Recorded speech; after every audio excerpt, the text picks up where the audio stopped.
Hernández González, no. Hernández Montiel. Hernández Rendón. Presente. Bien. Hernández Rodríguez. López Flores. Presente. Presente. Recibido, López Flores. Martínez Cripa. Presente. Bien. Mendoza Luna. Presente. Mendoza Sánchez. Presente. Bien. Nava Hernández. Ortiz Ortiz. Ramírez. Ramos Contreras. Reche. Saldaña Cervantes. Presente, profe. Bien. Sánchez Coyotzi. Presente, profe. Excelente, muy bien. Sánchez Flores. Vázquez Carballo. Presente. Y Cepeda. Pues han sido todos los presentes el día de hoy. ¿Dónde estamos? Estamos aquí, perfecto. El miércoles pasado, si no me equivoco, estábamos terminando de ver las aplicaciones de la ciencia. Corríganme si me equivoco. No faltó Jorge. Jorge, ¿estás ahí?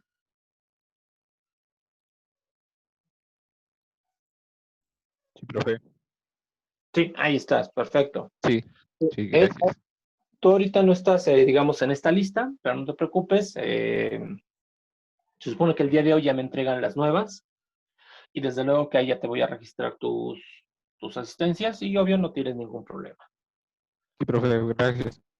Muy bien, tú mismo, Jorge, ¿en dónde nos quedamos? ¿Nos quedamos en psicología como ciencia o hasta un poco antes, un poco después? Ahí, ¿Sí? En lista de diapositivas, sí.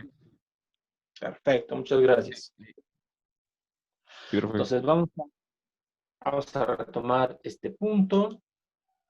Si no me equivoco, ustedes ya estaban participando. Entonces, la psicología como ciencia precisamente tiene estas 7 características que obvio tenemos en pantalla. La definición clara de su objeto de estudio, la conducta manifiesta, que es precisamente todo lo que se puede ver de la persona, qué es lo que está haciendo. Y con actividad física, perdón, actividad psíquica es precisamente lo que no se ve, que es producto de algo llamado mente, o más bien dicho, de lo que le hemos llamado mente,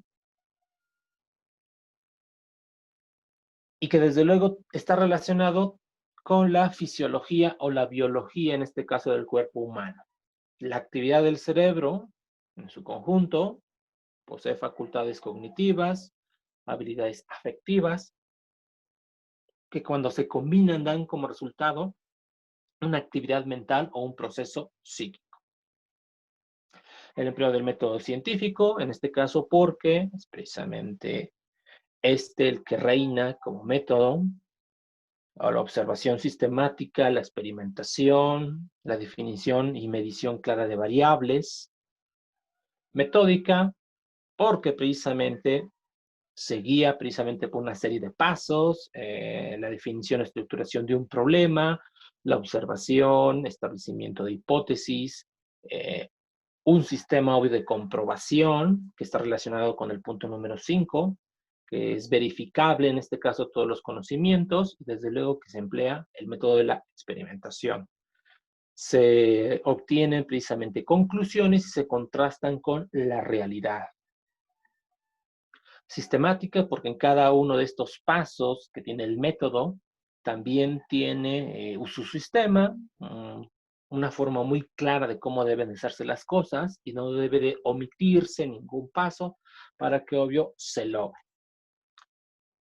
6, es teórica práctica porque surge precisamente de los conocimientos que ya se han establecido con anterioridad, es decir, la teoría, Y se trata precisamente de llevar a la práctica, al mundo real, para comprobar precisamente si lo que se ha dicho con anterioridad es real o no, o se puede aplicar o no. Y el punto número 7, estos 4 verbos que prácticamente posee toda ciencia: la descripción, explicación, predicción y control de los fenómenos psíquicos conductuales. Incluso ahí volvemos a regresar al punto número 1. Se trata en este caso de comprender lo que pasa adentro, como comprender lo que ocurre afuera. Describir lo que pasa adentro, describir lo que pasa afuera, predecir lo que pasa adentro, predecir lo que pasa afuera, y controlar lo que pasa adentro y controlar lo que pasa afuera. El objetivo en este caso de la psicología como ciencia es contribuir a la salud humana. Sinónimos de contribución. Adelante, participaos. ¿Qué es contribuir? Sinónimos de contribuir.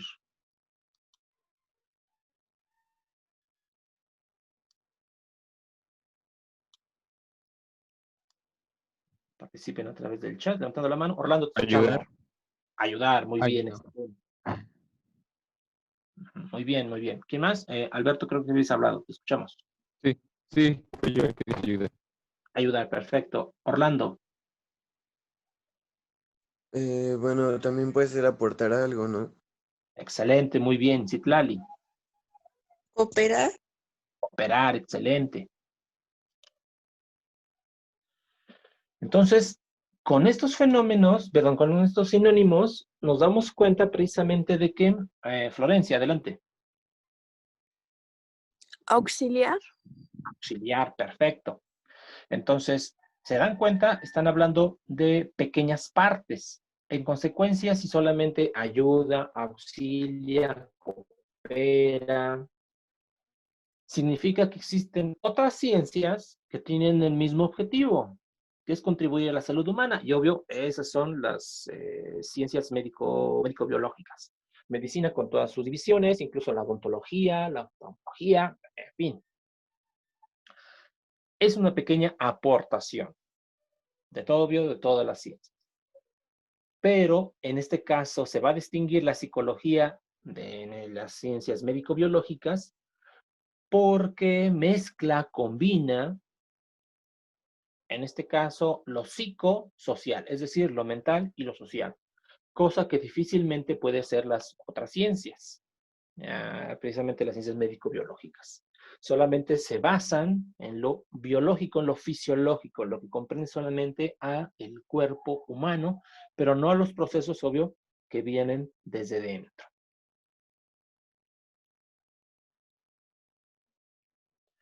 En pantalla, aquí obvio tenemos de nuevo los 4 verbos que acompañan a toda ciencia, pero desde luego ahorita están aplicados a la psicología. Entonces, cuando el verbo a la acción que quiere hacer la psicología en este caso es describir,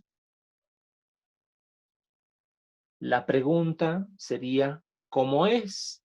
¿Cómo está el pensamiento? ¿Cómo está el sentimiento? ¿Cómo está la emoción? Cuando el verbo es explicar, ¿por qué es así esa conducta? ¿Por qué es así tal persona? ¿Por qué es así tal sentimiento? Y desde luego, ¿por qué es así tal comportamiento?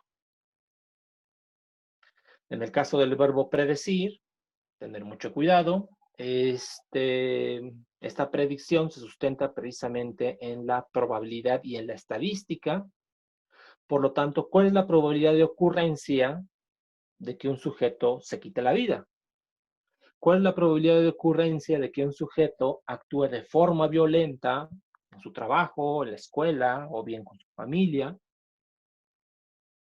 ¿Cuál es la probabilidad de que desarrolle un trastorno emocional? ¿O cuál es la probabilidad de ocurrencia, en este caso, de que la persona cambie su estructura de la personalidad? Y por último, el verbo intervenir Eso desde luego es cuál es el papel de la psicología o bien del psicólogo, del profesional, para poder ayudar a los demás precisamente en sus diversos problemas, trastornos, dificultades. Es lo que se obvio puede hacer. Eric Omar, te escuchamos. Disculpe, profe, entonces con esta, bueno, por decirlo así, con esta ciencia te ayuda a predecir los trastornos de alguien. Sí. Imagínate, bueno, vamos a contextualizar. Un chico de tu edad jamás en su vida había probado alcohol. Resulta que es viernes y lo invitan, obvio, a una fiesta. Y ahí, obvio, comienza con una cerveza o unos tragos. Y resulta que va a estar repitiendo este mismo patrón cada fin de semana. Y si antes, para sentirse alegre, se toma una cerveza, pues sí, obvio, si lo hace de forma constante, dentro de 6 meses, pues ya no va a necesitar una cerveza, ahora va a necesitar 4, y entonces de forma mensual va a estar, obvio, incrementando el consumo de alcohol. Si aplicamos esto, podemos predecir, bueno, si continúa con este ritmo de ingestión de bebida alcohólica, su organismo va a crear tolerancia y en consecuencia, en un año, se puede convertir, o si no es que ya se puede declarar como un adicto, como un alcohólico, y entonces ahí aplicamos, en este caso, este verbo, la predicción. Y obvio, este es un ejemplo, digamos, muy claro. Si estuviéramos hablando, por ejemplo, de un comportamiento extravagante, por ejemplo, que empieza a decir, se me ocurrió tal cosa y no tiene sentido, y después comienza a decir, bueno, es que en ocasiones escucho ruidos raros y a veces veo sombras. Bueno, una de dos, tiene el sexto sentido o está desarrollando esquizofrenia. Y entonces podemos hacer una predicción. En caso de que no sea evaluado por un profesional de la conducta o de la salud mental, en 4 o 5 años, muy probablemente se convierta en un psicótico, es decir, una persona que vive fuera de esta realidad, que se encuentra en su mundo. Y obvio, ahí encontramos precisamente la predicción. Ya, gracias, profe. Perfecto, muy bien. Ya saben, si hay preguntas, comentarios, escriban a través del chat o el micrófono levantando la mano. Lo volvemos a reiterar, obvio, lo coloco ahí para distinguirlo del objetivo, entonces no se vayan a confundir. Una cosa es el objetivo, que es precisamente lo que pretende la psicología, y ya hemos mencionado precisamente cuál es el objeto de estudio de la psicología. Y entonces, recuerden, es lo que se puede ver. En este caso es, obvio, la conducta, el comportamiento de las personas. Entonces, si se rasca la cabeza es un comportamiento. Si de pronto está hablando de forma fluida y se queda callado, pues tanto el hablar como el de forma abrupta interrumpa su comunicación, es una manifestación, obvio, de una conducta. Y todo eso, obvio, proviene desde adentro, desde los procesos psíquicos o los procesos mentales. Si no hay más dudas, no hay comentarios, ya iniciamos, obvio, con otro tema. Ahora vamos a hablar precisamente de la historia de la psicología. Va a ser mucho más sencillo porque ustedes ya hicieron una actividad de aprendizaje que tiene que ver precisamente con el desarrollo de la psicología como ciencia, la actividad de aprendizaje número 1. Entonces, ¿por qué se debe de estudiar en este caso la historia de la psicología?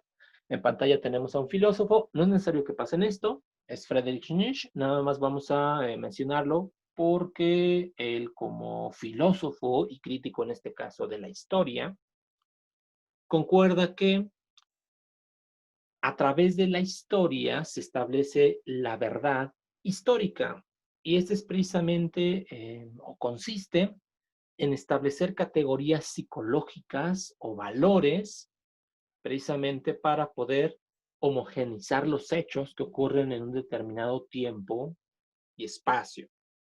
En consecuencia, existe una relación íntima entre lo que se considera lo verdadero, lo justo, y a través precisamente de esos preceptos, de esas categorías, se puede establecer lo que es verdadero. Incluso vamos a digerir esto, lo que nos dice Nietzsche. Entonces, prácticamente, ¿quiénes son los que establecen la historia? Pues aquellos quienes tienen el poder para decir, las cosas son de esta forma, esto ocurre de tal forma, por lo tanto podemos establecer lo que es bueno, malo, lo justo, lo injusto. Y obvio, en el caso de las ciencias, ¿cuál sería o de dónde proviene este poder? Pues precisamente de poder establecer categorías conceptuales y establecer discursos basados en la lógica.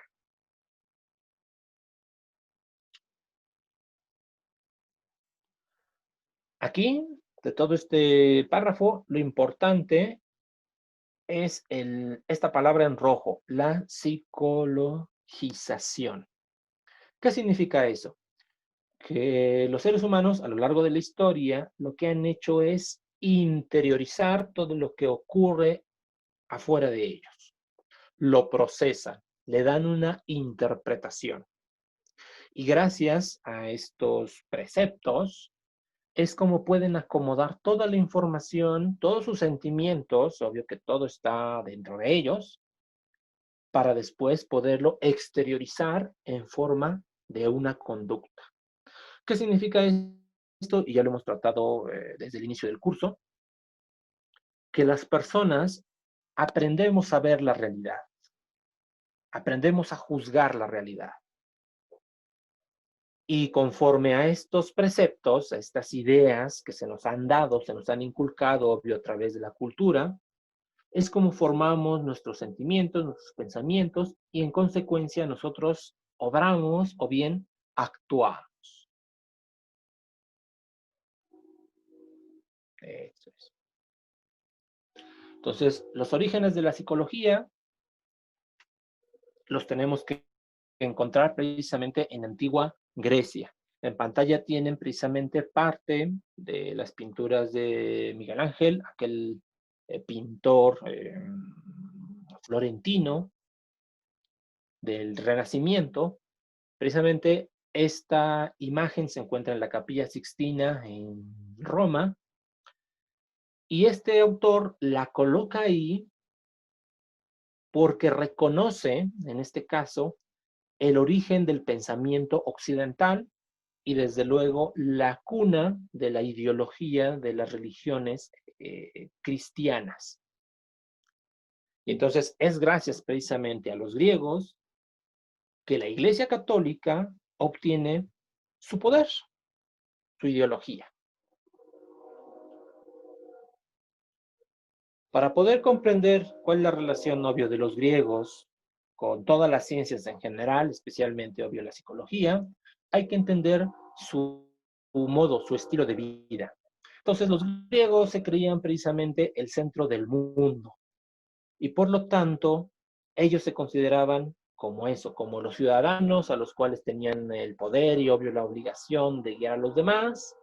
Y por lo tanto, un griego de nacimiento sería considerado como persona. Todos aquellos que no eran griegos, incluso eran tratados como animales, como personas inferiores, y por lo tanto los griegos tenían un modo de vida bastante aceptable. En pantalla tenemos precisamente un gimnasio. Entonces, Eric Omar nos pregunta a través del chat, en ese tiempo la religión también influyó a la psicología. Miren, interesante pregunta. De hecho, si estás hablando precisamente de los griegos, no. En ese caso, la religión la psicología como tal no existía. De hecho, cuando se hacía psicología, tenía más tintes, obvio, de filosofía. Ahorita lo vamos a comentar. O bien si te refieres a cuando se funda, en este caso, el poder de la Iglesia Católica a través del Vaticano, Sí, la respuesta es sí. De hecho existe, y ahorita también como lo vamos a ver más adelante, una serie de filósofos que incluso reciben el nombre de filósofos cristianos, como Tomás de Aquino, o quién era el otro sujeto, Tomás de Aquino, Agustín de Hipona, que después obvio alguien los convirtió en santos, Santo Tomás y San Agustín. Ellos precisamente retoman los textos que hicieron los griegos para rescatar en este caso el concepto de alma, para dar las características al ser humano y obvio responsabilizaron en este caso de la evolución del ser humano no a la naturaleza, sino una entidad, y en este caso obvio es Dios. Y entonces obvio, de acuerdo con estos pensadores, con estos filósofos cristianos, es como conocemos y reconocemos, en este caso, tanto el papel de Dios como el del ser humano en nuestra historia actual y obvio en la influencia de estas religiones. Así. Muy bien, muy buena pregunta. Entonces, retomamos. Los griegos tenían un cierto estilo de vida. En pantalla tenemos su gimnasio. ¿Qué resalta en esta imagen? ¿Qué es lo más obvio? Adelante, pueden participar. ¿Qué es lo más obvio en esta imagen? Rendón, ¿te escuchamos? ¿Que no tienen ropa? Excelente, muy bien. Obvio, Gaby, Florencia y Jorge, desde luego que lo han de haber notado. ¿Alguno de ustedes sabe lo que significa la palabra gimnasio? Florencia, te escuchamos.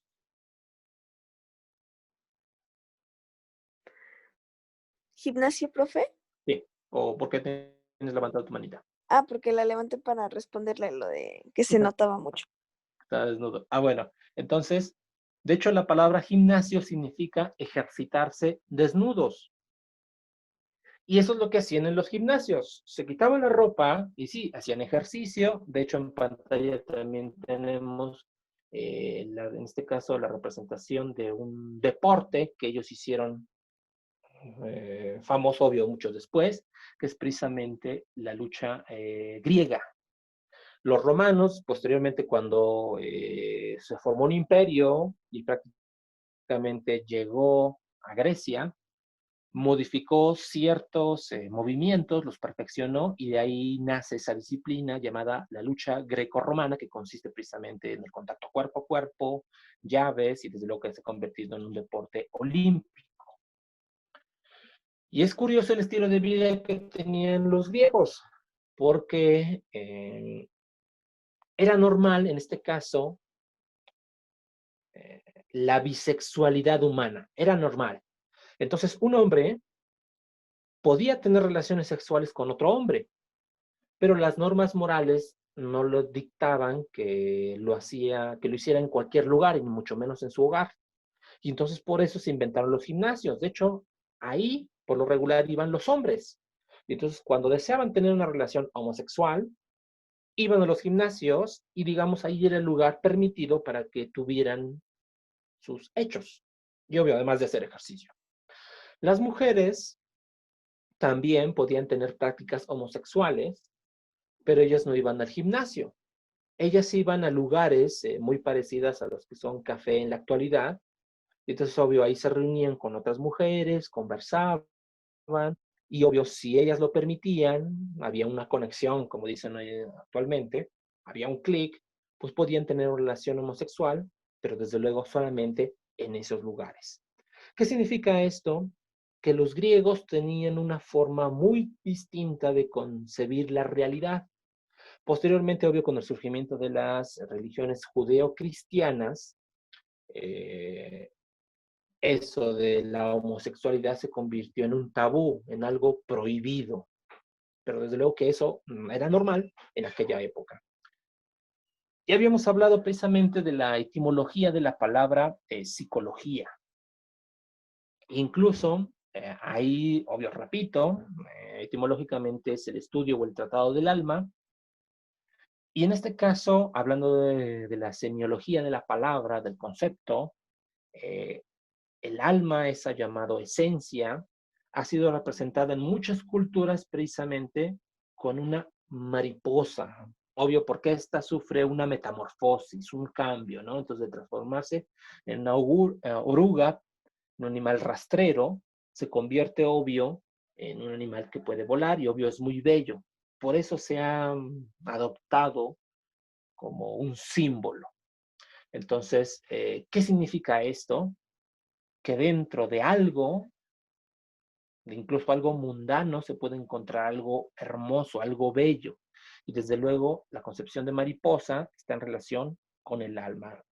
Culturas orientales también lo han adoptado así. Florencia, te escuchamos. No, profe, la subí sin querer. Ah, bueno, bien. Entonces, ahí tenemos la representación de un ciudadano griego. Entonces, en su época, todo su pensamiento consistía en un animismo. ¿Qué significa esto? Que le otorgaba un alma a las cosas, a los seres vivientes. Entonces se pensaba que los animales tenían un alma, las plantas tenían, obvio, un alma, y desde luego los seres humanos poseían un alma. Y además otorgaban la existencia de sus dioses, de la divinidad, precisamente algo importante en sus vidas. Y gracias a este pensamiento animista es que surge precisamente la mitología griega, todo ese conjunto precisamente de creencias, de mitos, de la existencia de seres superiores. Entonces, nada más obvio por recordar, ¿no?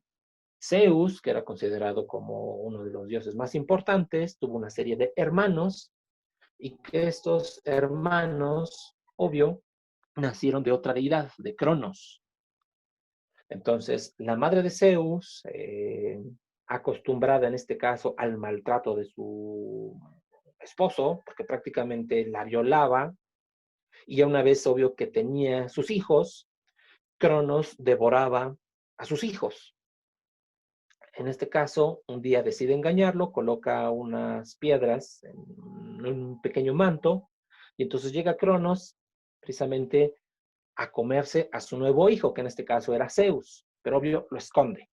Entonces, él toma el pequeño manto, lo devora, no sabe lo que hay dentro, y obvio son unas piedras, comienza a ahogarse, y es el momento en el que Zeus toma la espada de Cronos y prácticamente lo vence. Y con este acto, con esta explicación, el ser humano trata de darle un sentido, una orientación a lo que pasa en su realidad. Y por eso le atribuye poderes a los dioses, y entonces cada vez que comienza a llover, comienza a caer truenos, para explicarlo, pues él dice, bueno, ellos dicen, perdón, los dioses están enojados, y entonces por eso lanzan rayos. Y entonces nosotros, ¿por qué somos especiales o somos diferentes a los otros seres? Porque somos precisamente descendientes de los dioses griegos. Nosotros somos su creación. ¿Y eso a qué nos suena, no? Hablando en las religiones actuales, pues de hecho ahí estamos viendo los preceptos de las religiones judeocristianas, la existencia de divinidades y que los seres humanos somos creaciones precisamente de dioses.